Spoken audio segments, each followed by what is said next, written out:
Hi guys, कैसे हैं आप सभी लोग। आप सभी को मैं स्वागत करता हूं इस चैनल पर। तो आज का टॉपिक है फाइलम प्लैटीहेलमिन्थेस। तो सारे बच्चे कॉपी कलम लेके बैठिए और आज हमारे साथ आपको पढ़ाएंगे, आपको सिखाएंगे प्लैटीहेलमिन्थेस। चलिए आगे बढ़ते हैं। तो आज इस लेक्चर में हम क्या पढ़ेंगे, डिटेल में डिस्कशन होगा। ईच कॉन्सेप्ट को नीट या एम्स में आए हुए सवाल से समझेंगे। कुछ मेमोरी ट्रिक्स याद करेंगे जिससे ताकि इनका एग्जाम्पल्स याद हो जाए, और साथ ही साथ मेमोरी ट्रिक से इनके कुछ इंपॉर्टेंट फीचर्स है उसको भी याद करेंगे। चलिए स्टार्ट करते हैं। सबसे पहले देखते हैं कि प्लैटीहेलमिन्थेस फाइलम, इसको पहले तोड़ते हैं दो वर्ड में, तोड़ करके समझते हैं इनका मीनिंग क्या है। तो ऐसे तोड़ते हैं, पहला है प्लेटी, दूसरा है हेलमिन्स। ठीक है, तो प्लेटी का मतलब होता है फ्लैट, ये चिपटा होता है ना, चिपका हुआ होता है। फ्लैट मतलब चिपका हुआ होना। दूसरा आपका ग्रीक वर्ड है हेलमिन्स यानी वर्म, वर्म मतलब कीड़ा होता है। ठीक है, तो इसमें जितने भी ऑर्गेनिजम्स होंगे वे चिपके हुए कीड़े के समान होंगे। ठीक है, उसी तरह दिखाई देंगे। एग्जाम्पल के तौर पे देखिए, ये देखिए चिपका हुआ कीड़ा है, ये भी चिपका हुआ है। ठीक है, आई बात समझ में, कोई दिक्कत कोई समस्या तो नहीं है। चलिए आगे बढ़ते हैं। इसमें जितने भी ऑर्गेनिजम्स है उनको हम लोग कॉमनली कहते हैं फ्लैट वर्म्स, यानी चिपका हुआ कीड़ा कहते हैं। ऐसा क्यों कहते हैं, आइए समझते हैं। कारण यह है ये कीड़े डोर्सोवेंट्रली फ्लैटेंड होते हैं। लिख दीजिए, फ्लैटेंड छूट गया यहां पर, डोर्सोवेंट्रली फ्लैटेंड मतलब समझ लो। डोर्सो मतलब पीछे, डोर्सो का मतलब होता है बैक, और वेंट्रल का मतलब होता है फ्रंट। मतलब ये पीछे से भी चिपटा है और आगे से भी चिपटा है। ठीक है, और आगे पीछे दोनों चिपटा है, इसलिए कहते हैं फ्लैट वर्म्स। क्लियर हो गया, कोई दिक्कत नहीं। एग्जांपल दिखाता हूं, ये देखो, ये आपका लिवर फ्लूक फैस्क्यूला दिख रहा है, वो चिपटा हुआ है पूरा, आगे से भी चिपटा हुआ है, पीछे से भी चिपटा हुआ है। दूसरा उदाहरण देखिए, टीनिया सोलियम, ये सब क्या है, ये सब चिपटा हुआ है, पीछे आगे दोनों से चिपटा हुआ है, यानी दे आर डोर्सोवेंट्रली फ्लैटेंड, इसलिए कहते हैं ये फ्लैट वर्म्स है। क्लियर हो गया, कोई दिक्कत कोई समस्या नहीं है। आगे बढ़ते हैं। चलिए अब इसके कुछ इंपॉर्टेंट फीचर्स देखते हैं।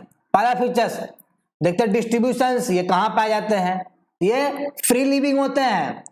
कुछ टेरेस्ट्रियल है जो जमीन में पाए जाते हैं, लेकिन मोस्टली इंडो पैरासाइट होते हैं। इसका मतलब होता है with in the host body.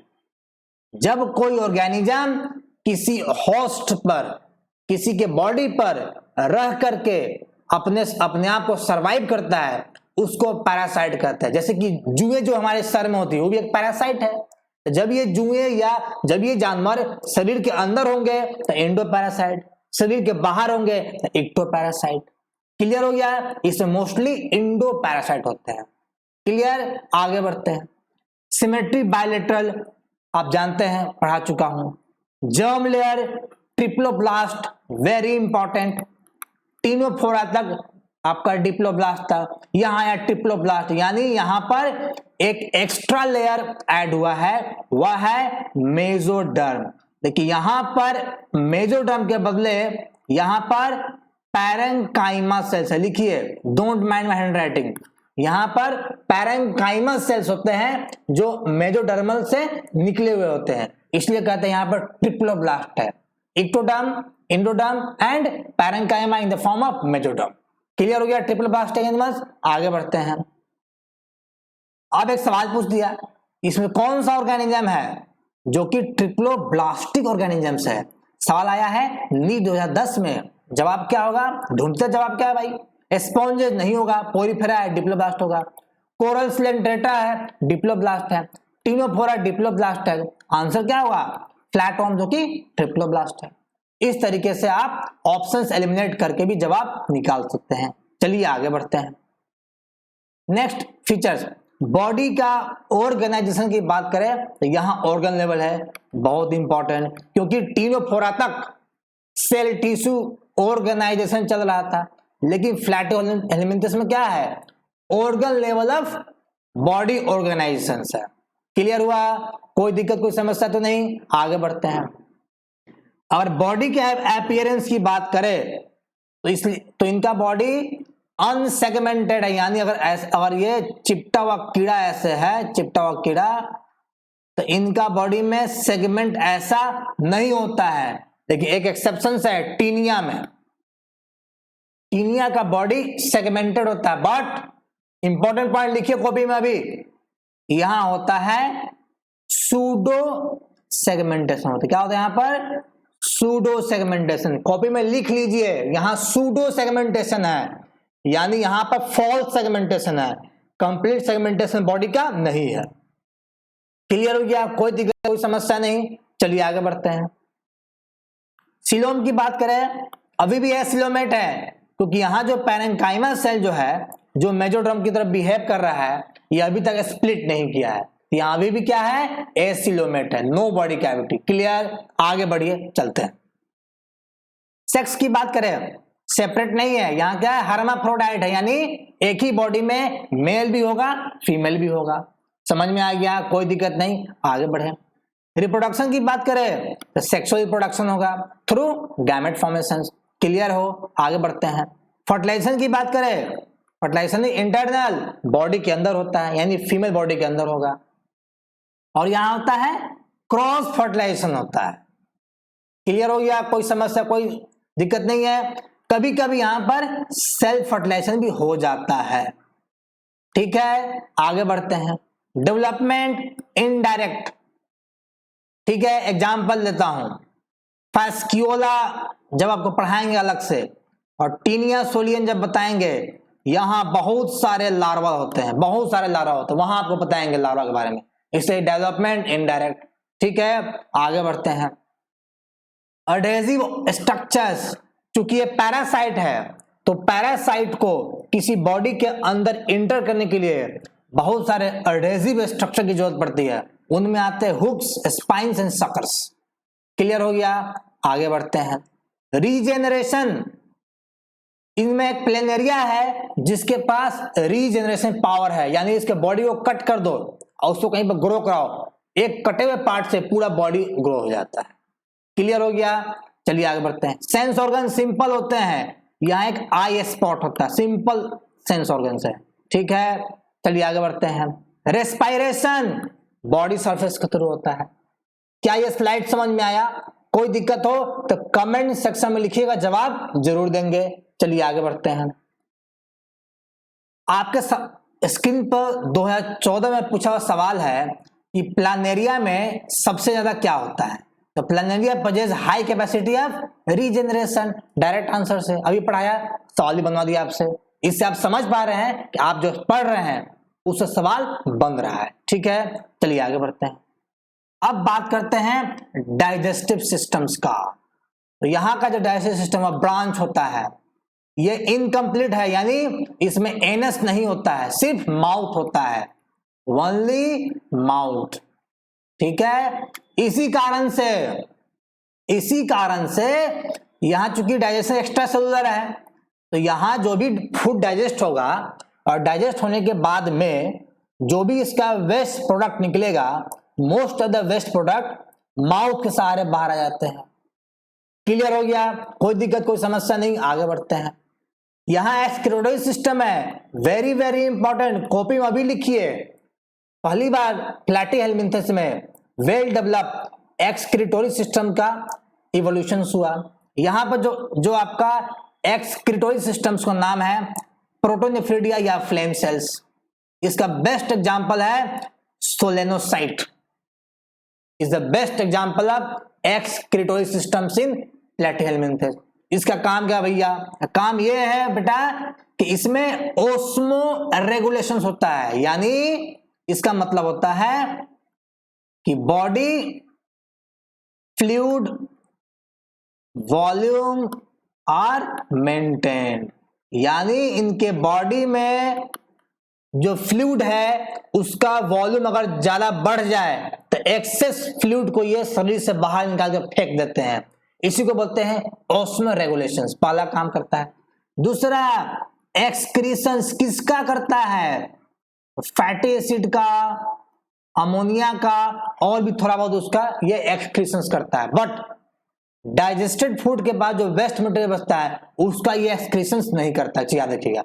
But इसका मेन रोल है ऑस्मो रेगुलेशंस में, ठीक है। यहां अभी भी ये फूड को डाइजेस्ट होने के बाद में उनका कंप्लीट एक्सक्रीशन के लिए अभी तक एक्सक्रीटोरी सिस्टम ऐसा नहीं यहां पर इवॉल्व हुआ है। क्लियर हो गया, चलिए आगे बढ़ते हैं। सवाल आया है नीट में, बनाइए फ्लैट वर्म्स या टीनिया में एक्सक्रीटोरी स्ट्रक्चर्स होते हैं, कौन सा? एक क्लिक में जवाब दीजिएगा, फ्लेम सेल्स। प्रोटोनेफ्रिडिया इनको कहते भी है, ऑप्शन बी भी होना चाहिए, बट प्रोटोनेफ्रिडिया बाकी अदर ऑर्गेनिज्म में भी होते हैं, लेकिन फ्लैम सेल्स एक्सक्लूसिवली प्लेटिहेल्मिन्थस में ही होते हैं। Option A is the correct answer, B इसका जवाब नहीं होगा, ठीक है। क्वेश्चन 4 देखिए, सोलेनोसाइट मेन एक्सक्रीटोरी स्ट्रक्चर्स कहां पाया जाता है? अभी आपको पढ़ाया है पिछले स्लाइड में, कहा उत्तर होगा? प्लेटिहेल्मिन्थस इसका उत्तर होगा। मजा आ रहा है, दिक्कत तो नहीं, आपको समझ में आ रहा होगा कि आप जो सीख रहे हैं साथ ही साथ क्वेश्चन आपको बनाया भी जा रहा है नीट से, ताकि आपको समझ में आए कि पढ़ने के बाद क्वेश्चन बनता भी है। चलिए आगे बढ़ते हैं। इनके नर्वस सिस्टम की अगर हम बात करें तो इनका नर्वस सिस्टम सेंट्रलाइज है। सेंट्रलाइज का मतलब है कि इसमें जो भी आपका नर्व सेल है उस नर्व सेल ने आपका ब्रेन को भी बनाया है और नर्व कॉर्ड को भी बनाया है। तीनों फोड़ा की तरह इनका नर्व सेल फैला हुआ नहीं है, सेंट्रलाइज है, ठीक है। इससे ब्रेन भी बना है, नर्व कॉर्ड भी बना है। एग्जांपल देखिए इसका, ये प्लेनेरिया में होता है लैडर की तरह, सीढ़ी की तरह। मान लो ये आपका प्लेनेरिया है, ठीक है, तो यहां आपका ब्रेन का पार्ट होता है और यहां से लेटरली इस तरह पैरेलल नर्व, ये नर्व कॉर्ड है, दिस इज नर्व कॉर्ड, ये आपका ब्रेन का पार्ट है, ठीक है। और यहां से ट्रांसवर्स कॉर्ड से इनको डाइजेस्ट किया जाता है, दिस इज लैडर लाइक, सीढ़ी की तरह इसमें क्या होता है, नर्वस सिस्टम होता है, याद रखिएगा। अब और बात करते हैं, इसके अलावा फैस्क्यूला यानी लिवर फ्लूक में, टीनिया यानी टेपवर्म में, इनके बॉडी में भी क्या है, सेरिब्रल गैंग्लिया है जो ब्रेन की तरह बिहेव करता है। यानी यहां देखो एक पेयर सेरिब्रल गैंग्लिया होगा और उन सेरिब्रल गैंग्लिया से 3 पेयर नर्व कॉर्ड बाहर निकलता है। देखो कौन सा, एक पेयर डोर्सल नर्व कॉर्ड होगा, डोर्सल नर्व कॉर्ड कॉपी में लिखते जाइए। दूसरा पेयर होगा ventral nerve cord, ventral nerve cord, और तीसरा पेयर होता है लेटरल नर्व कॉर्ड होता है, याद रखिएगा। क्लियर हो गया, कोई दिक्कत कोई समस्या किसी को नहीं है। चलिए आगे बढ़ते हैं।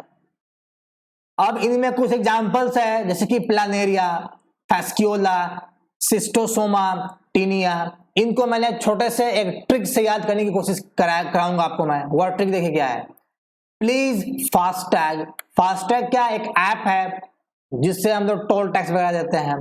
तो प्लीज का पीएल, पीएल मतलब प्लेनेरिया, एफए मतलब फैस्क्यूला, एस मतलब सिस्टोसोमा, टीए मतलब टीनिया। आया समझ में, कोई दिक्कत कोई समस्या तो किसी को नहीं हो रहा? आगे बढ़ते हैं।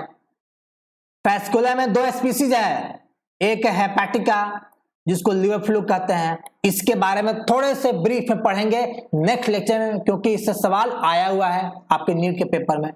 दूसरा इसका स्पीसीज जाइजेंटिका, ठीक है। ठीक उसी प्रकार कॉपी में लिखते जाइएगा। टीनिया में एक स्पीसीज सोलियम जिसको पॉर्क टेपवर्म कहते हैं, इसको भी पढ़ेंगे थोड़े ब्रीफ में, क्योंकि क्वेश्चन पेपर में आ चुका है, ये सब पढ़ेंगे आने वाले लेक्चर्स में।